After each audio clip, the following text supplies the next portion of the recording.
Poor Yaris Hilton, Martin. She's no longer smoking up rubber on the internet, is she? No longer handing out the chops with no ill intent. No longer The original threat. No longer the original threat, just a dead hunk of metal. I'm in a cold sweat thinking about what's wrong with it though, after all that work. Well, Martin, hopefully we're about to find out. Maybe. At least we hit our goal. We got a sub-minute lap, which is what we wanted. Well, you did. Well done. Good driving. Thank you, Martin. Did it feel fast? You know what? It felt fast, but for the amount of effort that we put in to get from the 105 to the 102 to the sub 1 minute, it's exponentially more. But that's race car, isn't it? It is. You know, it's until you're kind of getting a hole saw and drilling out your doors and, you know, measuring every millimetre of weight, like it starts to get a little bit crazy. It does. It's still, there's obviously better grip, but then coming out of the corners, planting it, it's still before it kind of winds on, you know. So you reckon clutch or you reckon too much power and just spinning a wheel? Well, I think it's a combination of all these things. I don't think we can just go, it's just that thing now, because if we replace that one thing, then the next thing down the line will have an issue with it. Totally. But it's just, you want to point it out of the corner and just put it on and then off you go. So it's not laggy, but there's just a bit of time that I think most of the time lost was, other than the driving ability, but at least that's constant, you know, in our scientific test, is coming out of the corner and just like putting it on, you just want to wind it on rather than have any kind of, you know, loss of grip or anything like that. No bouncing out of the corners, all drive style. You're actually dragging yourself out of them. Exactly. And an LSD might fix that, but as you say, it might also then go, oh, now the gearbox, now the clutch broke and then the gearbox broke because it's too weak for the LSD, and you can just go down this rabbit hole to get 0.3 of a second quicker. And it's easier just to go, well, why would you bother on small cars? But that's the thing, is that a project like this is exponential. It's like people do woodwork, make a table and spend like a year making something, spend all this time, all this money, and people go, why wouldn't you just buy one? Because the value is in learning to make it. It's not buying one, you know? That's true. For a lot of people. And I didn't think on the street, when we drove this around on the street, that it was lacking, did you? No, on the street it felt great. And that's usually the way I like to go about things, because I don't want to build a race car and then drive a race car on the street 95% of the time. I want to drive my street car 5% of the time on the track. You know what's funny about that? Most people who are building their cars by the internet go, I'm putting in coilovers because it's a thing to do, and I'm going to do this. And bushes and stuff. They compromise 99% of their driving time, I guess, for street cred or for whatever. But the reality is they make the car worse on the street. Yes. Because as we know from history, like sometimes lowered springs are enough. Sometimes coilovers are cool, but sometimes what's springs are interesting enough. is our lowering and our big rubber. Hard to know exactly how much. If we were being fully scientific, yes, okay, you do the driving springs and you go back to the track, and then you do the tyre and you go back track, then you put Ain't no one got time for that. Ain't no one got time for that. Turbo, big wheels, suspension. So we are just the problem that we just described in a way. Probably. But on the street, freaking awesome. Until it went ka-dunk. Well, it did that twice. Yes. At least the first time it was only something that was minor and not actually a problem. But not a problem. Right now, the engine does start. So I'll show you people. It actually does start, but it's not making noises that are easily rectified.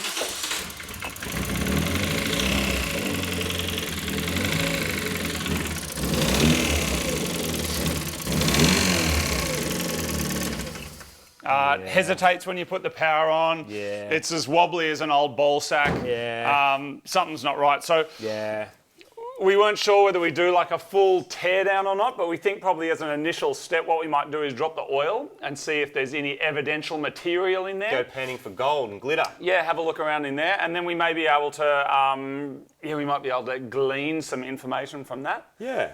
So that's the thing. You can pull the entire engine out, pull the whole engine down, and go, oh look, we've got rod knock, which is probably what it is. And the knock just means that rod is flapping around and the bearing is not holding it in place. My theory, because I could be completely wrong, but my theory is that it's just too much power for the bottom end of this engine. Yeah. And it happened again.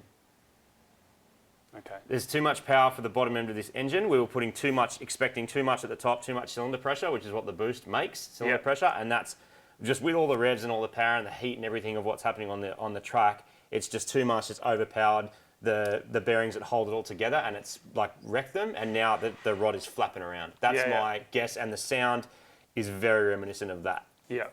The thing is, though, even though it probably would drive under its own power, I mean, we tow trucked it back, like we haven't driven it, you know, since then. But trying to drive it like that, eventually it's just going to go kaput, right? Oh, totally. The heat, because there's no longer the cushioning effect of the bearing, which is the softer metal and the oil to sort of cushion it all, it will eventually just chew itself out and then it'll seize and go full Rodney. Yeah. All right. Well, why don't we just, for a first step, why don't we just drop the oil, have a look, see what's in there, Yeah. and then make some decisions about what we're going to do and how we're going to fix it. Sure. So first things first, we're just going to check the top end. You can, through the oil cap, you can take the rocker cover off, you can pull a spark plug. Just have a look and see if there's anything obvious in the top end. I'm pretty sure it's a bottom end thing. I don't actually think there's something going on here. So this is I think it's a little ball scope. A ball scope, people. A ball scope. Same thing they use to check your. Oh wow, salmon. Anyway, so this has a light on the end of it too, so you can turn the light on and then go into dark places and see what's going on. So we're just going to have a quick look in the top and see if there's anything obviously floating around in there that's broken. I know what you're thinking as well. Why shouldn't we just throw the car in the bin? It's because we bought Yaris as a bit of a funny joke thing, and then as what happens when you put a lot of energy into something, we actually love it. Like, this car is actually freaking awesome, and I think it's actually worth finding out what's wrong with it so we can fix it. It's worth saying as well that this issue that we have is the same thing that would happen if you actually didn't have any oil or enough oil in your car. Yeah. But we definitely changed ours. Ours is still honey fresh, like it's still looking good. And it's a good level. Yeah, low oil level can cause that because it starves of oil pump and then you've got metal on metal and it breaks. Yeah. Martin, I reckon let's just at least just drop the oil out, have a look through it, stick the camera up the butthole, see what we can find, see if we can find a little Lego man up there. There's nothing super obvious in here. There's nothing like floating around or it all looks good. Valve springs are where they need to be and everything. So yeah, we'll look at it. I will grab the jack. Up the bottom. And we will drop it. And let's see what we can find, Martin. How good's the dose? I did not expect it to be that good. It sounds so similar to the GTIR that we worked on recently. Like the actual sound of the turbo. Yeah. Yeah, it makes the same whooshy noises. And even this engine has like a bit of an SR vibe going on. I mean, I know it's a 4-cylinder, it'll kind of sound the same, but it doesn't sound like an Evo. The Ryobi bendy light. Do you get them in America? So I know some of the stuff that you don't get over there. Do they get these in America? I don't know. Can someone tell us if you get these? If you don't, go get them. Yes, Ryobi is a sponsor of the show. Yes, we've been using these for years and years, even before they were a sponsor of the show, just so you know. Probably just going to be honey coloured. Nothing in it. If there is, it hasn't shredded anything, you know what I mean? Like, I don't think it's shredded something and crushed it. I think it's just spun a bearing and the bearing goes like that. Yeah. Around and around and around. You know what? Let's just take that sump guard thing. Yeah, let's take the little sump plate off, hey? Then have a look with our own eyeballs. Grab a whizzer and let's just whiz it off. Just be ready when you do take it off that it'll go ka-thump.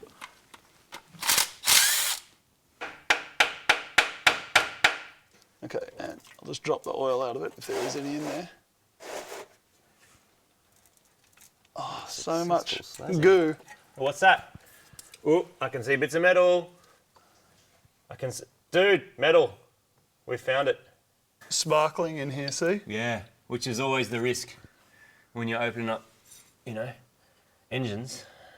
But yeah, there's just quite an abundance of metal, which is probably bearing material. That's a piece of steel that is broken off. It looks like cast steel, which is what those rods would be made from. Maybe we can try our ball scope again and see if there's anything up here. We can only have access easily to one rod from this end. Does that sound a bit like the noise? Would you say that's what it sounds like, but faster? Yep. That's me pushing the con rod left to right on the bearing. The noise sounds exactly like when we turn it on, so I'm guessing that's what it is. And it just sounds like metal on metal. So Yaris Hilton has been blown. At least once. Yeah, at least, that we know of. Anyway, the question is, if you rebuilt that engine, would it just do it again? Maybe. There's big question marks over this engine anyway, because wrecker engine.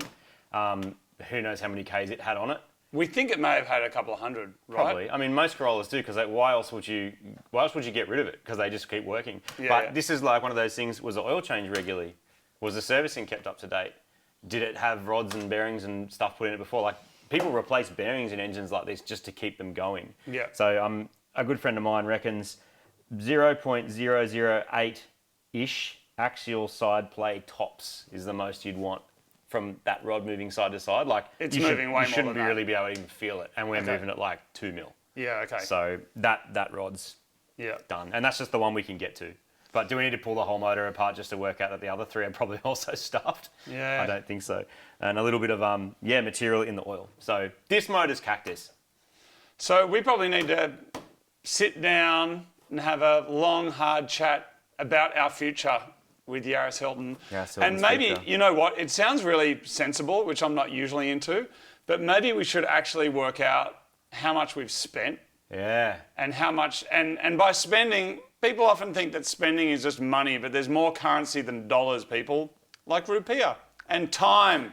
So we should sit down and work out how much more we want to invest in it based on what we've already invested in there. Diminishing returns on the track and potentially diminishing returns emotionally. But then I'll have my arm around it. A very fun car I didn't mean to do that this. has brought us a lot of love, even though we were paying for that love, which means I'm not sure if it's actually love or not. Still? I don't know. I don't know.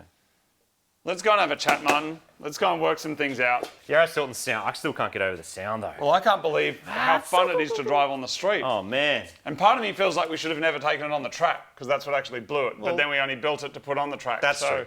To measure. As a so measuring confused, device. Martin. I've got so many conflicting thoughts going on. That pad thai will unconflict you. It's raining. That beautiful rain.